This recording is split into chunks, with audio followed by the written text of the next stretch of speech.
Короче, достор, айтат азыр 2 минут кутта аркада өтүп деп. Ne ikinci balına geldi? Ağrı kevşol. 41'de geldi, 17:41'de geldi postun alında.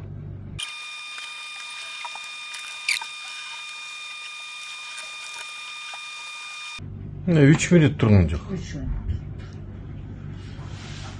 3 minutta жаткызып 3 minutta жаткызып экинчи балына.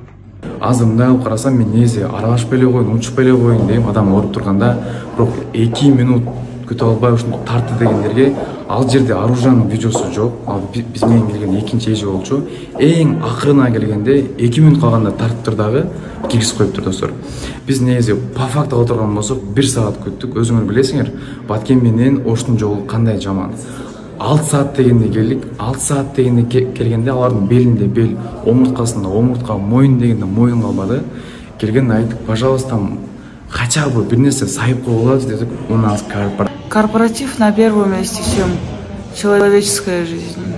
Биздин жаныбыздагы эженин уже 2 омурткасы сынган, операция кылынат деди, бирок кылынган жок. Неге дегенде кечеки видеоңор таркап кеттир, андай мындай, у нас там аппарат все там сынып калды, биз операция кыла албайбыз дейт. Жана эле там бирөөнү көрүп калдым, эмне болуп атат десем, операциядан чыктык дейт. Ошондой бизге дегенде сынып калат экен дагы, башкага дегенде калат экен. Еще мени кеттип бердичи. Если мен кетсем, булар билбейм кандай болуп калат. Мен мисалы сен кете бер, биз өзүбүз карайбыз дейт. Менин көзүмчө караганын көрдүм, кагып, силкип. Даже билбейм, если мен жок болсом булар кандай болот эле. Айттым, мен кетпейм дедим. Ошол жерде болом, эти мен уктап жатсак турала бердим, эмне жаттыңар? Эми мен карабасам буларды ким карайт, анда ким карайт, просто ошол эле. Эмне айта берсең сөзгө көрөчү бар го. Эми бул жагы бардыгы Кудайдан. Ош больницасы аман эле болсун. Москва шаарынын тургундары, сиздерге Казакстан чек арага, границага чыкты кирди кызматын сунуштайбыз. Сиздер үчүн ыңгайлуу жана жогорку комфорттогу унаалар, тажрыйбалуу жана кичипейил айдоочулар кызматыңыздарда. Эч кандай пересадкасы жок, границага чейин барабыз жана границадан өтүүгө жардам көрсөтөбүз. 8967 555 92 92.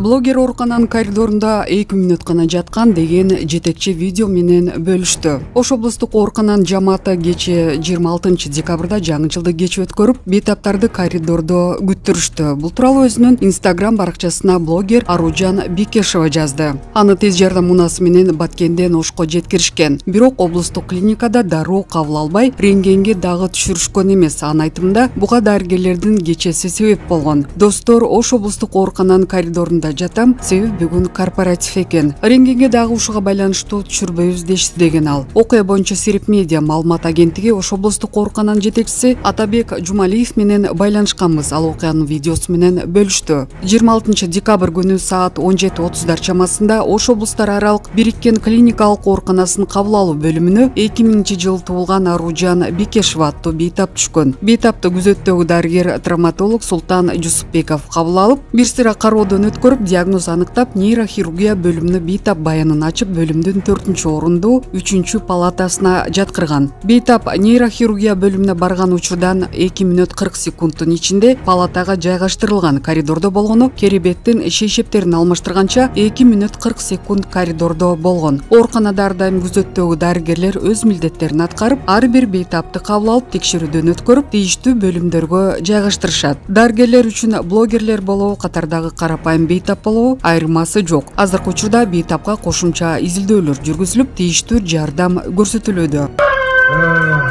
Короче, достор, айтат азыр 2 минут кутта аркада өтүп деп. Бизде экөөнөн бери ушундай оор болот, даже просто келет, обез болсо айт, все текшерет, эмне болуп атат десе, там ждем там результат деп. Салам достор, түргө майн бербеңиздер, пожалуйста, бир аз болуп кеткен. Биринчи эле Аллахка шүгүр, ушундай эме болуп тирик калганыңыздын өзү бир керемет. Аллахка шүгүр. Жана силерге дагы чоң рахмат, ар бириңиздердин дуаңыздар кабыл болсун, силерге эки саат кайтсын. И азыр айтайын дегеним, достор, мен эч кандай бирөөнү жамандаган жерибиз жок, эч кандай эмебиз жок. Просто мен өзүм оюм айттым, и все. Азыр мындай кылып карасам, мен нээсе аралашпай эле коеюн, учпай эле коеюн дейм, адам ооруп турганда, бирок 2 минут күтө албай ушуну тартты дегендерге ал жерде оружиянын видеосу жок. Ал биз менен келген экинчи эже болчу. Эң акырына келгенде 2 мүнөт калганда тартыптыр дагы киргизип коюптур достор. Биз негизи по фактыга отурган болсок 1 саат күттүк. Өзүңөр билесиңер, Баткен менен Оштун жолу кандай жаман. 6 саат дегенде келдик. 6 саат дегенде келгенде алардын белинде бел, омурткасында омуртка, мойын дегенде мойын калбады. Келгенде айттык, пожалуйста, хотя бы бир нерсе сайып коюлат дедик. У нас бар. Өзүңөр билгендей эле келгенибизге 2 күн болду, достор. Эч кандай бир гана кылыч деген врачтан башка эч ким ойгон жок. Ар ким келет дагы бир дарылар жазып берет и все. Биздин жаныбыздагы эженин уже 2 омурткасы сынган, операция кылынат деди, бирок кылынган жок. Неге дегенде кечеки видеоңор таркап кетти, андай мындай, у нас там аппарат все там сынып калды, биз операция кыла албайбыз дейт. Жана эле там бирөөнү көрүп калдым, эмне болуп атат десем, операциядан чыктык дейт. Ошондой бизге дегенде сынып калат экен дагы, башкага дегенде калат экен. Просто баарына бирдей караса, мен бир өчөшкөн жерим жок, арка берки кылган жерим жок. Просто баарына бирдей караңыздар, пожалуйста. Ошо эле биз эч кимди жамандаган жерибиз жок, эч кимге болгон жерибиз жок. Билем, иш менен корпоратив мен бара бериңиздер, ага биз эчтеке дебейбиз. Просто чын сүйлөгүлө, пожалуйста, и все. Барлыгы сурайт, качан биз Америка сыяктуу боламыз, качан Америка сыяктуу дамыймыз деп. Бирок даже больницада адамдар эстип калатына карайтын болсо, эч кандай дамуу тууралуу эмне жүрмөө керек. Потому что вот так вот по всей стране у нас корпоратив на первом месте, чем человеческая жизнь.